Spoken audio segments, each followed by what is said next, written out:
Pasó el Balón de Oro, pasó el Clásico y ahora toca hablar de la jornada número 12. Fútbol, un podcast presentado por María Ruiz.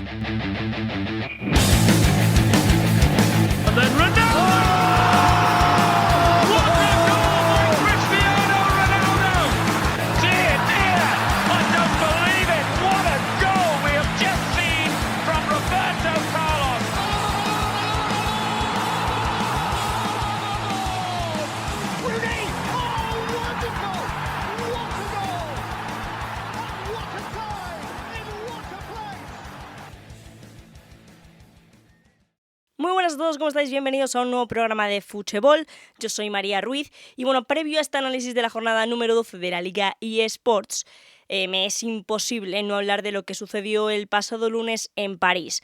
Ya sabéis cuál era mi opinión sobre quién debía ser el ganador del Balón de Oro y evidentemente lo que France Football y la UEFA decidieron junto a los 100 periodistas me parece una absoluta tropelía al mundo del fútbol. No quiero desmerecer ni muchísimo menos a Rodri, a quien considero un damnificado en todo esto, puesto que en vista de la evidente guerra entre Real Madrid y la UEFA no cabía otro nombre que no fuera el suyo en este debate.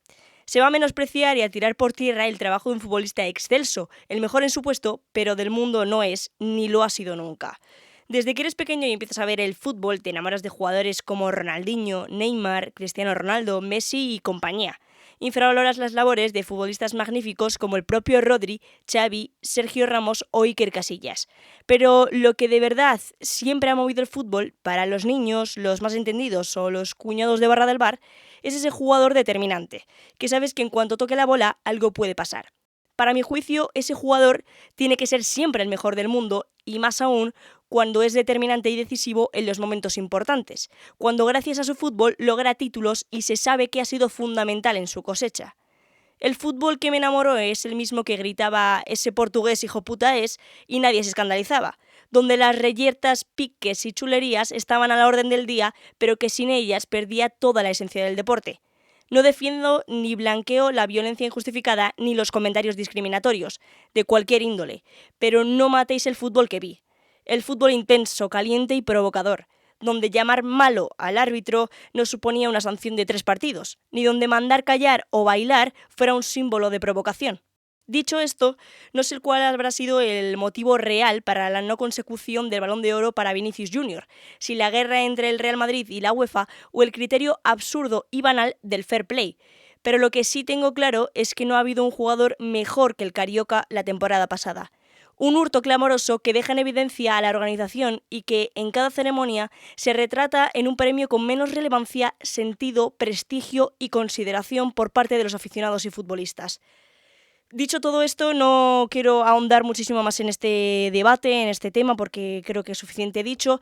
Vamos a comenzar a analizar esta jornada número 12, que tiene mucho de lo que hablar, y recalcando que hay 2 partidos, que son el Villarreal-Rayo Vallecano y el Valencia-Real Madrid, los cuales analizaremos evidentemente, pero que no podrán ser disputados durante este fin de semana debido a la dana que atraviesa la costa mediterránea de nuestro país. Todo el apoyo para todas las familias y allegados de la gente que haya sufrido esta terrible catástrofe meteorológica, y vamos allá y comenzamos con esta jornada número 12 de la Liga eSports.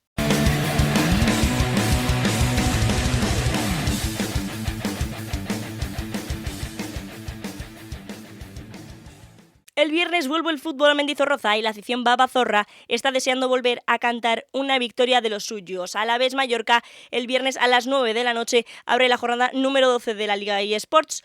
Ya son 5 jornadas consecutivas donde el equipo de Luis García Plaza no encuentra la victoria y esto empieza a desesperar a la escuela babazorra.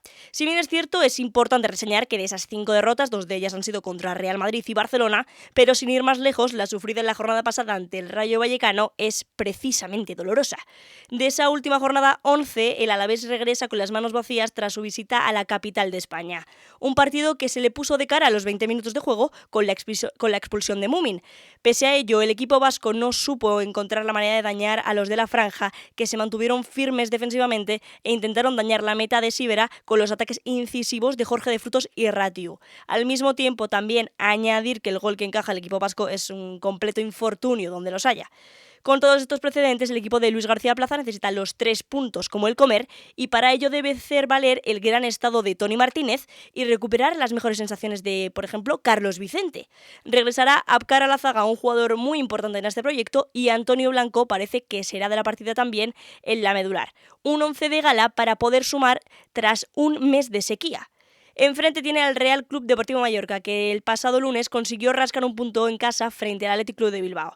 Y digo rascar porque el equipo de Yago Barrasate jugó con 10 futbolistas desde el minuto 23 de juego.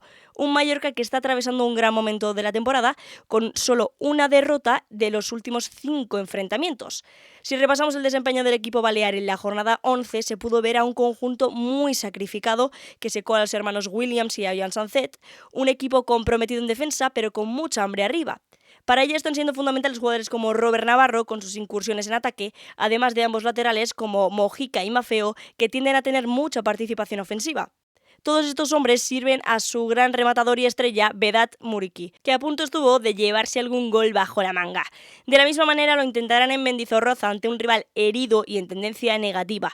Una gran oportunidad para sumar de 3 y seguir soñando con mantenerse en puestos europeos.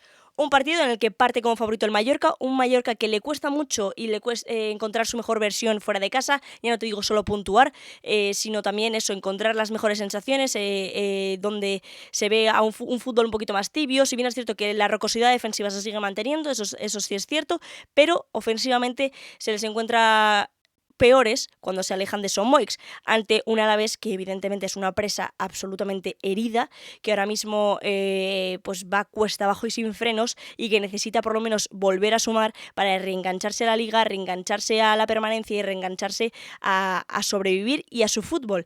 Es un escenario bastante potente como para poder hacerlo, que es jugar un partido en tu casa, pero si bien es cierto que tienes enfrente a un rival muy complicado, uno de los equipos más en forma de la liga, uno de los equipos revelación, y veremos qué es lo que pasa, donde yo pongo como favorito, evidentemente, al equipo de Yago Barrasate.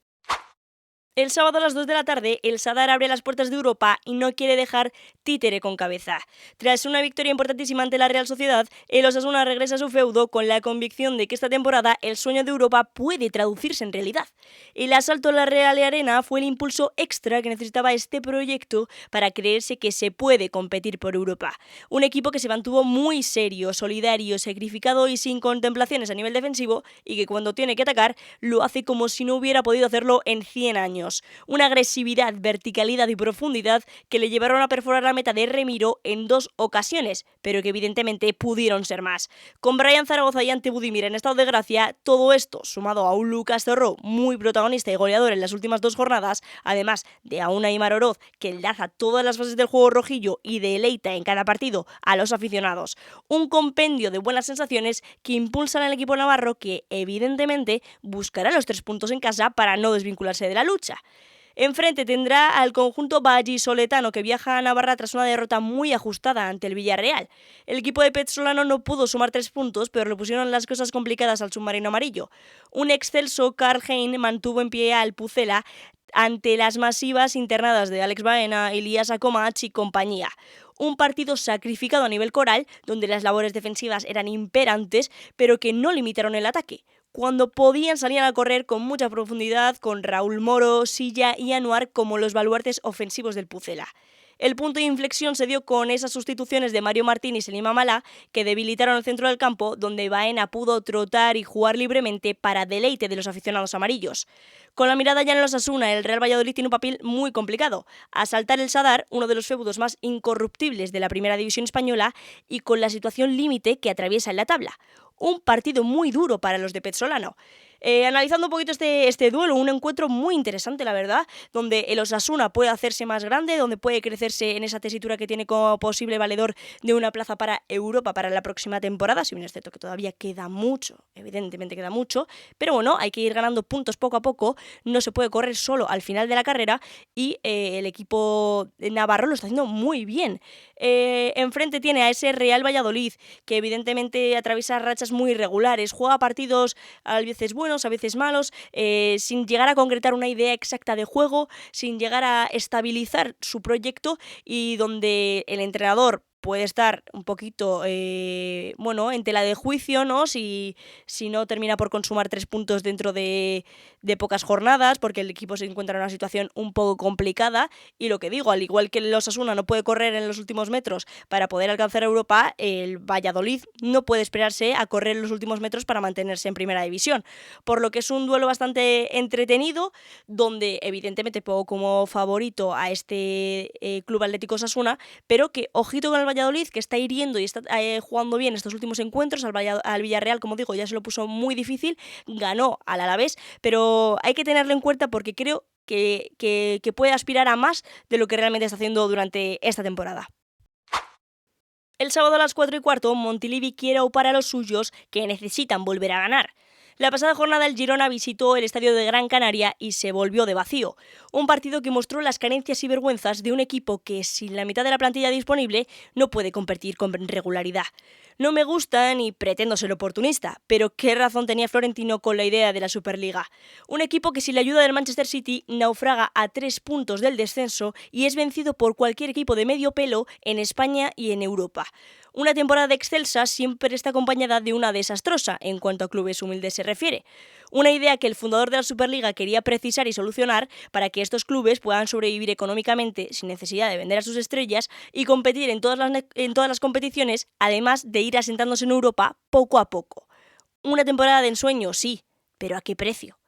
Para esta jornada, el equipo de Mitchell podrá contar con las recuperaciones de Bryan Gil, Víctor Sigankov y Oriol Romeu, 3 jugadores fundamentales para el equipo catalán, en un partido que se presupone asequible para los locales, donde volveremos probablemente a encontrar esa línea de 5 defensas con las continuas llegadas al área rival de Miguel Gutiérrez y Arnau Martínez. Enfrente, el Leganés, que llega a este partido tras vencer al Celta de Vigo en un apabullante 3-0. Un partido muy completo del equipo de Borja Jiménez, que realizó varias modificaciones en el 11 con las suplencias de Juan Cruz, Rosier, Javi Hernández y Roberto López, además de instaurar a Renato Tapia como tercer central para secar esas ofensivas de Iago Aspas y Borja Iglesias. Y, en vista del éxito, tiene pinta de que repetirá esquema el entrenador abulense. Un partido aparentemente complicado para los madrileños, pero que en vista del estado de forma de unos y otros puede que sea más parejo de lo pensado. Un Leganés que, recordemos, compitió bien en el Metropolitano y puede hacer sufrir al Girona, que parece que piensa más en Europa que en la competición nacional. Bueno, haciendo un poquito de hincapié, no quería yo ser excesivamente dramática con la situación del Girona, pero si bien es cierto que se ve esta falta de regularidad en muchos equipos durante muchas temporadas. Ya se vio el año pasado, por ejemplo, si nos vamos a Alemania, en el Unión Berlín, que por primera vez en toda su historia se clasificaban para la Champions League y estuvieron a punto, te digo, a un punto literalmente, de no caer relegados a la segunda división solo por jugar un año Champions League. Es un precio que pagan muy caro los equipos pequeños y que si no se regula acabará pasando durante muchísimas temporadas. Yo, si bien es cierto que he hablado con muchas personas sobre este tema y aficionados que son de equipos pues pequeños, ¿no? Evidentemente, y que lo ven de otra manera como lo veo yo, y está claro que hace mucha ilusión ver a tu equipo un año, aunque sea solo un año, en Champions League, y que incluso podría sacrificar ese descenso por un año en Champions League, pero de verdad, si tú de verdad quieres lo mejor para tu equipo, quieres que se mantenga y verle durante varios años compitiendo en Europa, creo que la idea de la Superliga era una idea muy buena. Bueno, era no, y es, porque creo que podrá seguir adelante ese proyecto y donde se pueden asentar las bases de los equipos, sobre todo económicamente hablando, un proyecto más fiable, empezando en Europa, pero poco a poco. Al final todo se sucede poco a poco. No quieras empezar a construir la casa por el tejado, porque al final se te va a caer a cachos, y es lo que suele pasar siempre en estos equipos pequeños, que acaban relegándose al pozo de las competiciones nacionales por descuidar todo su fútbol en Europa. Por eso el Girona está sufriendo tantas bajas esta temporada, porque es un equipo que no está acostumbrado a tener tantas competiciones y jugar partido de manera tan regular, y evidentemente está haciendo muchos estragos, está sufriendo en Liga y está sufriendo en Champions. Al final quieres llegar a todo y no llegas a nada, porque ni la plantilla te da, ni el presupuesto te da, absolutamente nada te da. Simplemente tienes a una afición que sí, ha estado muy contenta porque hayas conseguido este acceso a Champions, pero durante esta temporada va a ser un completo calvario para todos los aficionados girondines.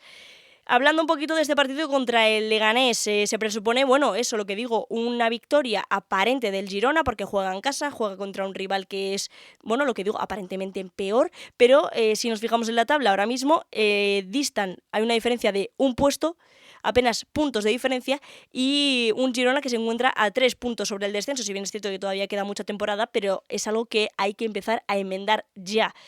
También supongo yo que el Girona ya estará poniendo la vista en ese partido contra el PSV. Es evidente que al final quieres llegar a todo y no llegas a nada, y un Leganés que va a venir con mucha hambre, viene a ganar al Celta de Vigo, que es un equipo muy competitivo y muy bien estructurado, puede volver a hacerlo. Un Borja Jiménez que nos sorprendió a muchos con ese cambio de esquema, con esos cambios en el 11 titular, donde veíamos a piezas clave que se quedaban en el banquillo y que luego incluso no llegaron ni a salir. Y bueno, veremos cuál es el experimento por el que apuesta ahora el entrenador abulense, pero parece que puede repetir 11, puede repetir varias piezas del esquema que le funcionaron contra el Celta de Vigo, y lo que digo, viene también de competir muy bien contra el Atlético de Madrid, de hacer una primera hora de partido muy buena, y ojito con que no dé la campanada en Montilivi el equipo del sur de Madrid. Hablamos ahora de un partido aplazado como es ese Villarreal-Rayo Vallecano del sábado a las 6:30, un encuentro de alto voltaje en el Estadio de la Cerámica. Dos equipos que en este preciso momento están muy en forma y se ven las caras con la victoria entre ceja y ceja. Analizaremos evidentemente el partido como si fuera a jugar este fin de semana, con todos los jugadores que tienen disponibles en este preciso momento ambos conjuntos, donde si bien es cierto que, por ejemplo, la sanción que va a cumplir Múmin se hará en el siguiente partido, pero que evidentemente tendrá un análisis muy similar en vista a cuando se pueda disputar este enfrentamiento. Comenzamos hablando un poco del submarino amarillo, que logró sacar esos 3 puntos en su visita a Valladolid. Un partido tosco que consiguieron desatascar con la magia de Alex Baena, Ilías Akomach y finalmente Ayoce Pérez. El canario regresaba a la convocatoria y lo hizo con gol incluido. Aún así, es un equipo que sigue mostrándose endeble defensivamente, siendo el único de la competición que no ha podido dejar aún la portería cero. En vista a este enfrentamiento contra el Rayo Vallecano, parece que Ayoce Pérez recuperará la titularidad en detrimento de Nicolás Pepe y formará pareja de delanteros con Tierno Barri, quien también volvió a anotar. El centro del campo y la defensa serán muy parecidos a lo que vimos en el José Zorrilla, con la gran participación ofensiva de Kiko Femenía, que asistió. Y la única duda sobre si regresará al 11 Eric Bailly. Un 11 casi de gala para recibir al Rayo Vallecano. El equipo de Íñigo Pérez subsistió durante 70 minutos con un jugador menos y consiguió cosechar 3 puntos fundamentales gracias al empuje de su afición. Un partido donde volvieron a ser protagonistas Florian Lejeune, Andrei Ratiu y Augusto Batalla, que siguen siendo el cerrojo, la estabilidad y la seguridad del proyecto madrileño. Esa fiabilidad defensiva es la que mantiene al equipo de la franja en 9ª posición, siendo el 5º equipo menos goleado de la liga. Pero este sábado tienen la difícil tarea de asaltar la Cerámica y al tercer clasificado. Sin el empuje de los bucaneros tendrán que relucir los desbordes de Jorge de Frutos, que sigue creando el mejor fútbol ofensivo de su equipo a la espera de que Isi Palazón y Álvaro García se enganchen. Además, el equipo de Íñigo Pérez solo ha conseguido vencer 2 veces fuera de casa de 6 posibles, y recordemos que cuenta con la baja sensible de Mumín en la zaga. Veremos si el técnico pamplónico confía en Aridane o vuelve a probar con Óscar Valentín como central. Lo que digo, si bien es cierto que hay ciertos detalles que he ido analizando aquí que no podrán cumplirse por ese aplazamiento del partido, como por ejemplo será la falta de Mumín en la zaga. Veremos cuando se dispute este partido cómo están ambos equipos, qué jugadores están disponibles y cuáles no, pero aún así es un partido muy interesante. Se jugará este fin de semana o se juega dentro de 2 meses, me da igual. Un partido que, bueno, lo que digo, de alto voltaje, un Rayo Vallecano que viene muy buena racha, que compite muy bien tanto dentro como fuera de casa, si bien es cierto que en casa muchísimo mejor, pero cuando tiene que visitar los estadios rivales también lo sabe hacer con muy buena nota, y un Villarreal que es muy endeble defensivamente, pero que es que arriba tiene muchísima pólvora, tiene jugadores muy determinantes y los que le faltan por aparecer, como por ejemplo Gerard Moreno, que todavía sigue lesionado. Es un equipo muy completo, pero que tiene que fiabilizar esa defensa si quiere mantenerse en ese tercer puesto y estabilizarse en los puestos de Champions League. Un partido en el que yo daba como favorito al Villarreal, lo sigo dando evidentemente, porque juega en casa y yo creo que, y considero que tiene mejores armas, y que además esa baja de Múmin iba a ser muy sensible para el equipo de la franja. Si podemos contar con Múmin, porque probablemente para esta jornada, a no ser que vuelva a suceder una catástrofe, y cuando se pueda disputar este partido, seguramente el central del Rayo Vallecano pueda estar dentro del 11, creo que a lo mejor el Rayo Vallecano puede rascar algo más de lo que se presupone sin él en la zaga, ¿no? Aridane es un futbolista en el que no confía Íñigo Pérez, que no da nada de fiabilidad y que en los últimos partidos, sobre todo que disputó la temporada pasada, se vio que no tiene nivel como para ser titular e incluso se vio, que el otro partido, cuando expulsaron a Mumin, el que probó como central fue Óscar Valentín. Veremos si esa también es otra opción para la jornada número 13, donde probablemente sí tenga que hacer uso de alguno de estos dos futbolistas en ese puesto, y qué es lo que acaba sucediendo. De todas formas, pase lo que pase y se dispute cuando se dispute, Villarreal para mí, claro favorito. Y el otro partido que se ha aplazado es este Valencia-Real Madrid, que se disputaba el sábado a las 9 de la noche. Lo analizaremos de la misma forma que hemos hecho con este partido del Villarreal, en un partido donde dos equipos heridos se veían las caras, en un partido muy caliente, que siempre es tenso, peleado y rudo. El estadio de Mestalla vivirá el intento de revancha del Real Madrid ante el Barcelona y France Football, mientras que el Valencia lucha por salir del pozo. En clave del conjunto local, regresa a su estadio tras empatar en el Coliseum, un partido muy tosco, donde no hubo muchas ocasiones, pero que un penalti sobre la bocina terminó ejecutando el reparto de puntos. El equipo de Rubén Baraja ofreció lo que nos tiene acostumbrados, un fútbol tibio, con pocas ideas, errático, nervioso y con fragilidad defensiva. Supo hacer daño a los madrileños a través del balón parado, y de ahí vino el debut goleador de Enzo Barrenechea. Ahora, con la tesitura de ser colista, tiene que recibir al Real Madrid.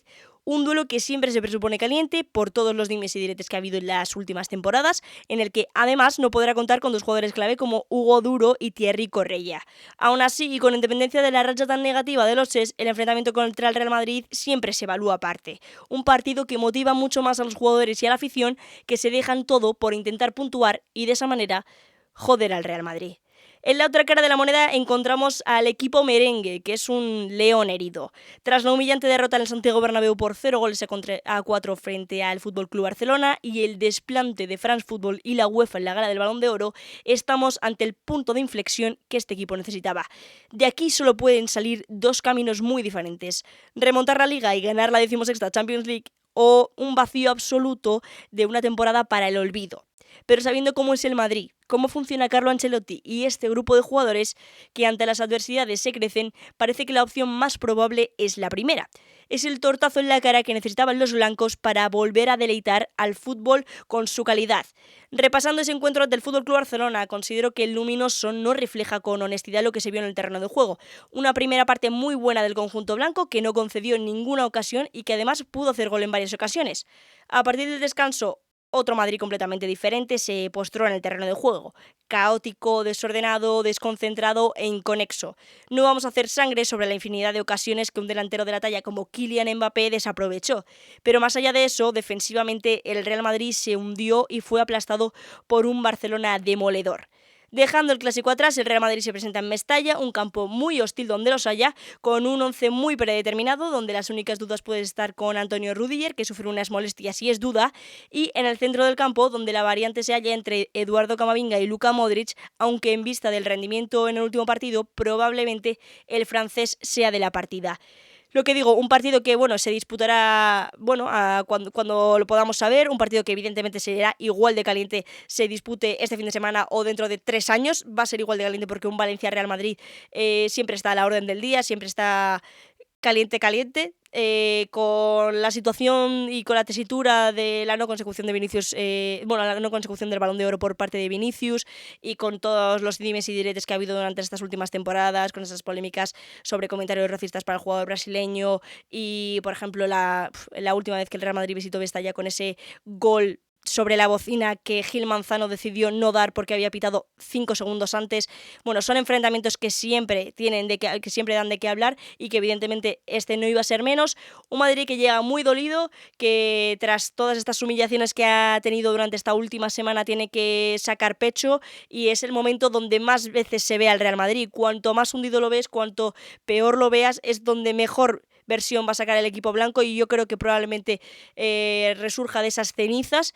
Y un Valencia que pese a ese empate, esa consecución de un punto que no les sirve para absolutamente nada, puesto que competidores como la Unión Deportiva Las Palmas venció, es un escenario que es positivo, evidentemente, pero hubiese sido perder, pero que no termina por salvar la situación tan grave que tiene el equipo Che.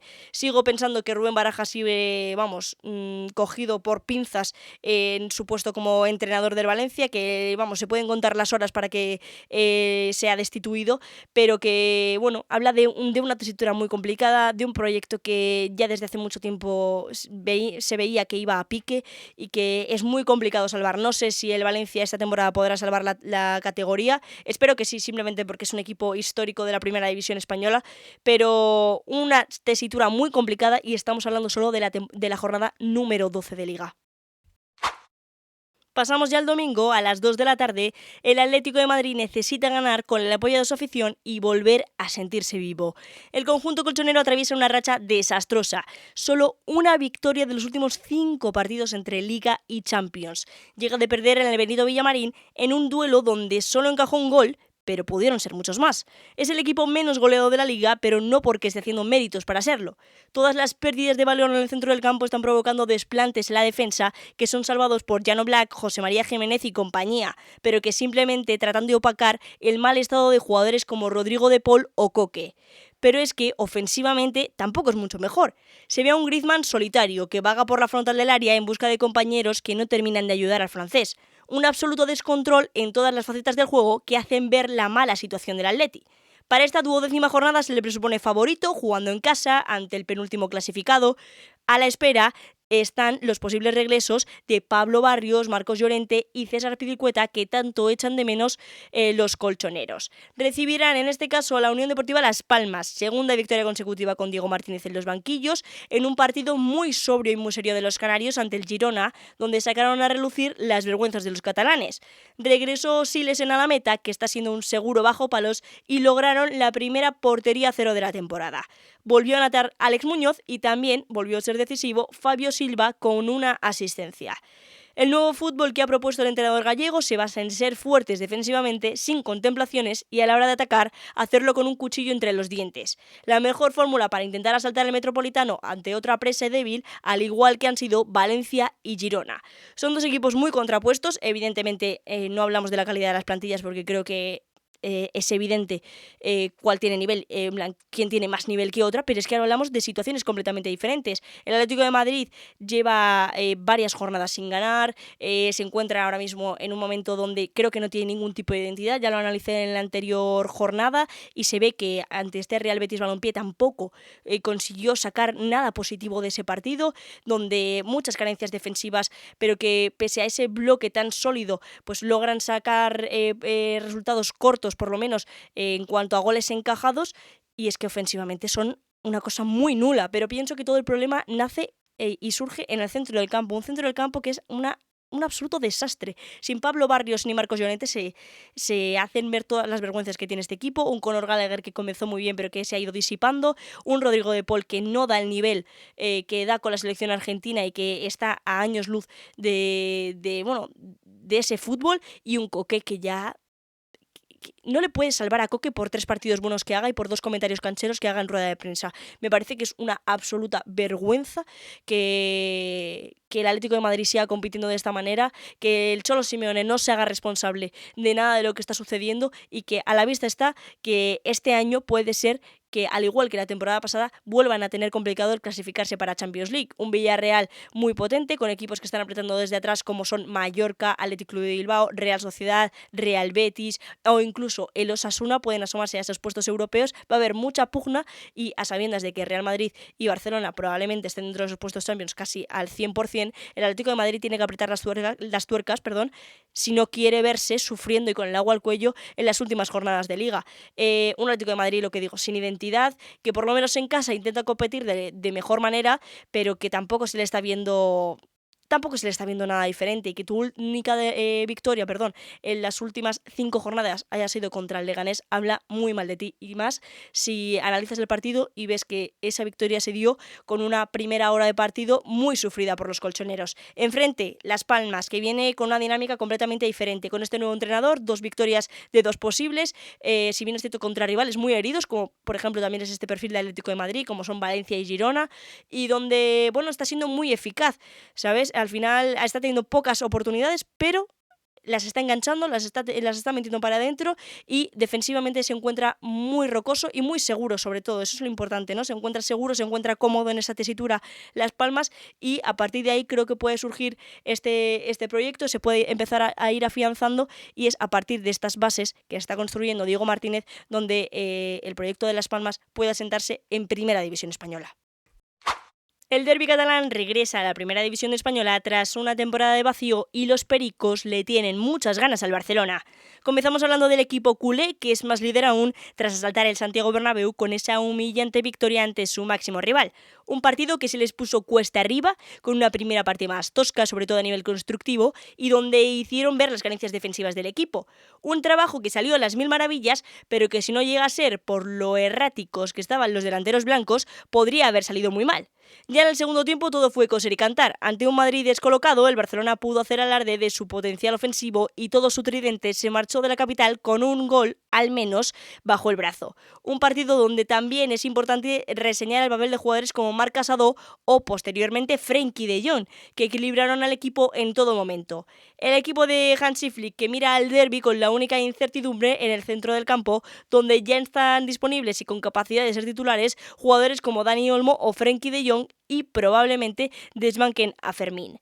En la otra cara de la moneda encontramos al Español, que viene de perder en casa ante el Sevilla en un duelo muy complicado para los pericos, donde se vieron superados por jugadores como Dodi Luquevaquio o Albert Sambelo Conga, quienes determinaron el desenlace del partido.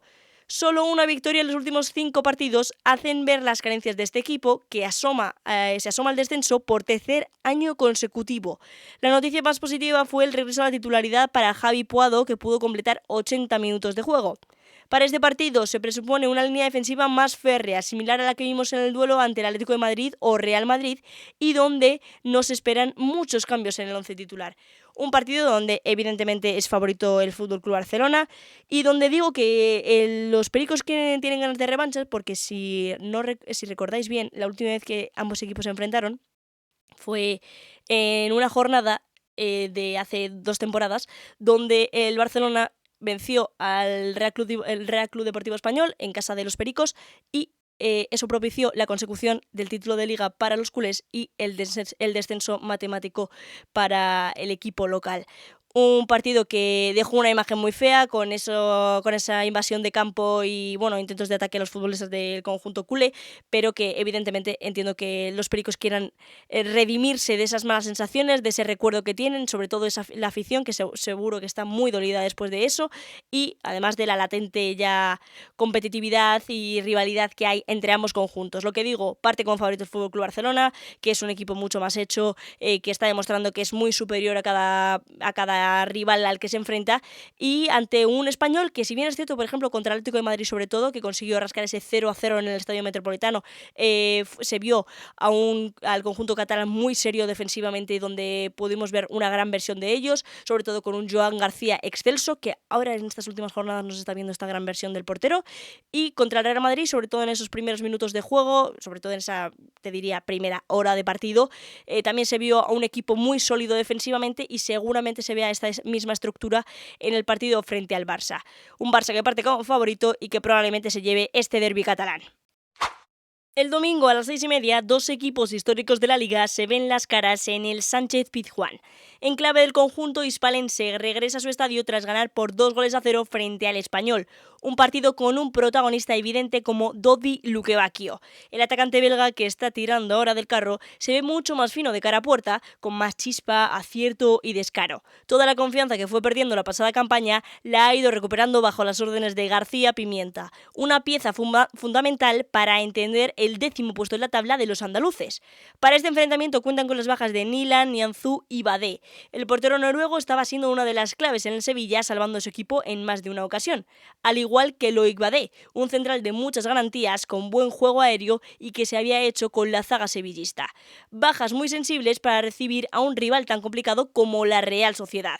Con todo esto se espera que Álvaro Fernández, Marcao y Quique Salas sean de la partida, al igual que piezas clave como Nemanja Gudel, Carmona o Isaac Romero. En clave del equipo de Imanol Alguacil, se aleja de su feudo tras una derrota muy hiriente en casa ante los Osasuna. Un partido donde la poca contundencia defensiva se pagó muy caro y ya con el resultado en contra se les hizo complicado remontar. La incorporación de Take Kubo en el segundo tiempo dio otra versión al equipo, más dinámica y vertical, pero que no fue suficiente para batir la meta de Sergio Herrera. Con la vista puesta en el Sevilla, la Real Sociedad se tiene que ver ante un escenario muy complicado. Un partido tosco ante un rival con una estructura defensiva muy férrea y donde esa fragilidad mostrada el domingo pasado puede volver a causar estragos con la velocidad de Luque Bacchio e Idumbo. En vista de esta tesitura, sería interesante el regreso a la titularidad de Take Kubo, que siempre es muy desequilibrante y ágil, al igual que la de Ander Barrenechea, dos jugadores que le pueden aportar mucho en el perfil ofensivo para desequilibrar la zaga sevillista. Con un centro del campo organizado con Brais Méndez, Zubimendi y Sucic, la estructura de Alguacil estaría más que apuntalada para poder cosechar los 3 puntos. Un partido que promete mucho, pero que yo creo que finalmente se lo acabará llevando el equipo vasco, que cuenta con varias piezas que son fundamentales para este tipo de enfrentamientos, y un Sevilla que, pese a haber ganado la última jornada frente al Español, viene de perder 3 piezas fundamentales. La de Nianzú quizás no la considero como fundamental, pero bueno, vamos a contarla también.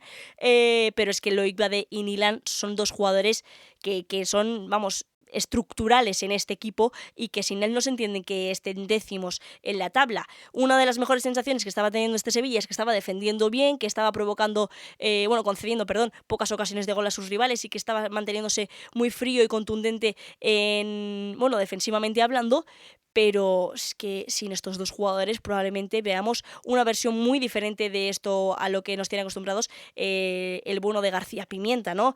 Yo creo que van a echarles mucho de menos, veremos qué tal se le da a Álvaro Fernández con esa titularidad y si es lo suficientemente fiable como para opacar o hacerles olvidar a los aficionados sevillistas al bueno de Nilan. Y enfrente una Real Sociedad que, si bien es cierto que sigue manteniéndose muy irregular, yo quería confiar en ellos, pero es que no me dejan, porque al igual que compiten bien contra el Atlético de Madrid o ganan en casa y luego también ganan en Europa, es que se van fuera, juegan otra vez en casa, contra el Osasuna, y es que vuelven a perder en un partido desastroso, sobre todo en esa primera parte fue desastrosa, dejando muchísimos huecos a las espaldas, con jugadores tan dinámicos y verticales como Beren Zaragoza. No puedes hacer eso, sobre todo con Aimar Oroz, ante Budimir. Sabías que iban a tener ese tipo de pegada y que el Osasuna es un equipo que puede estar cómodo en ese bloque bajo, que tiene capacidad para poder estarlo y que tiene jugadores, sobre todo en el centro del campo, que se sienten cómodos en ese tipo de juego, con Moncayola, Lucas Torró, que lo hacen muy bien. Y no entiendo el planteamiento, no entiendo el por qué hicieron ese juego tan desastroso, que al final les acabó castigando, sobre todo en esa primera parte, y que cuando te quieres poner a remontar ya no tienes tiempo para poder hacerlo. Lo que digo, Take Kubo ayudó mucho luego en esa segunda mitad, creo que hizo un muy buen partido, pero al final ya es tarde como para poder remontar. Lo que digo, favorito para mí el conjunto de Imanol Alguacil, que evidentemente tiene piezas y tiene argumentos mucho más sólidos como para poder conseguir esos 3 puntos. El domingo a las 9 de la noche otro partidazo se vive en la Liga en busca de los puestos europeos. Dos históricos de nuestro fútbol como el Athletic Club de Bilbao y el Real Betis Balompié se ven las caras en San Mamés. En clave del conjunto vasco regresa a Bilbao tras el empate a 0 ante el Mallorca. Un partido que se les puso de cara con la pronta expulsión de Samu Costa, pero que ni aún así fueron capaces de dañar la meta rojilla. El férreo posicionamiento defensivo del equipo de Arrasate impidió la profundidad, verticalidad y desborde de los atacantes bilbaínos. No pudimos ver la mejor versión de jugadores como Nico, Iñaki o Sancet, pero sí se hizo alarde de futbolistas muy precisos y bien organizados como Ruiz de Galarreta o Jaureguizar. Para este duelo ante el conjunto verde y blanco se espera una estructura muy similar, con la titularidad ahora sí de Dani Vivian y de Óscar de Marcos, y en casa, con el empuje de su gente, el Athletic suele mostrar otra versión de juego mucho más eficaz. En clave del equipo de Pellegrini viaja al País Vasco tras ganar un duelo importante ante el Atlético de Madrid, un resultado corto que no reflejó el buen partido de los sevillanos. Los pupilos del chileno avasallaron la portería de Jan Oblak en infinidad de ocasiones, con un centro del campo que ganó todas las jugadas gracias a un sensacional Johnny Cardoso. También la actuación seria y sobria de la zaga verde y blanca permitió certificar la victoria local. 3 puntos muy importantes en la lucha por Europa. Con la mirada puesta en este duelo, parece que ni Marc Roca ni Héctor Bellerín llegarán al partido del domingo, aunque sigan siendo duda, y se ha caído al mismo tiempo Aitor Ruibal, que sufre una lesión en el bíceps femoral. Pellegrini de esta forma mantendrá esa columna vertebral del equipo con jugadores como Diego Llorente, Johnny Cardoso, Abde, Fornals e incluso Vitor Roque, que está dando muy buen nivel, y también se erige como duda el posible regreso a la titularidad de Nathan en detrimento de Marc Bartra.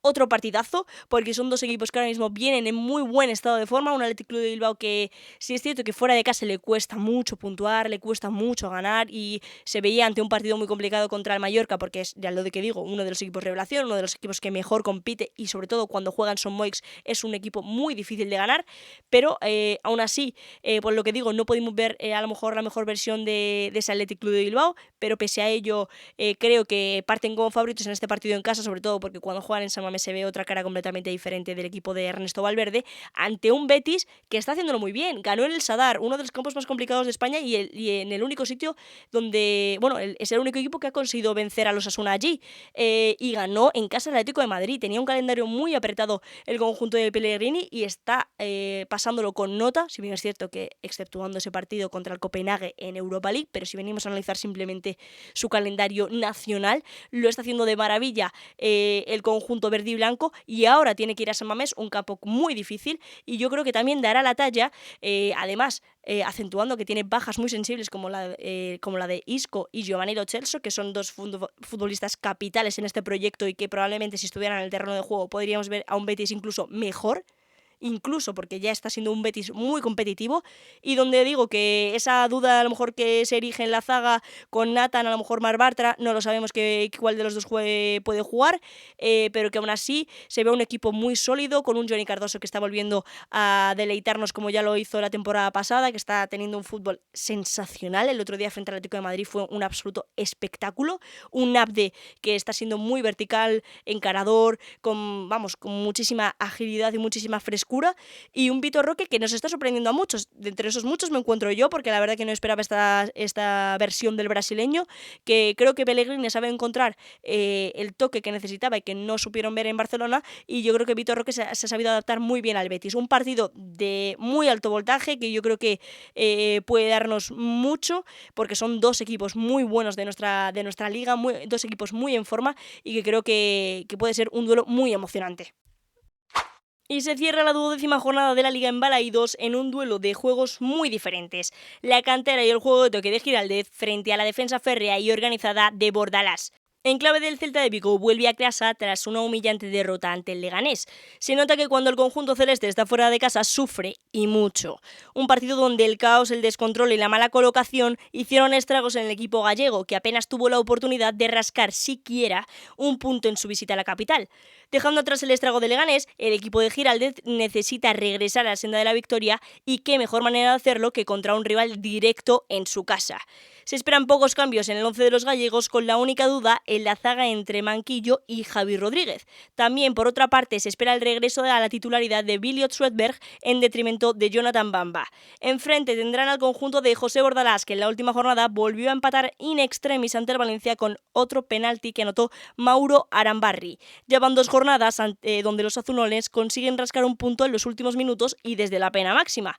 Al mismo tiempo, sigue haciendo alarde de un juego defensivo muy sobrio y contundente, que solo fue corrompido por el balón parado de los Ches. En vista a este duelo contra el Celta, un partido complicado donde los haya, un equipo que suele crecer mucho cuando juega en casa y que es muy preciso, con ataques muy incisivos y directos. Una estrategia que puede dañar la estructura tan bien establecida de la zaga azulona.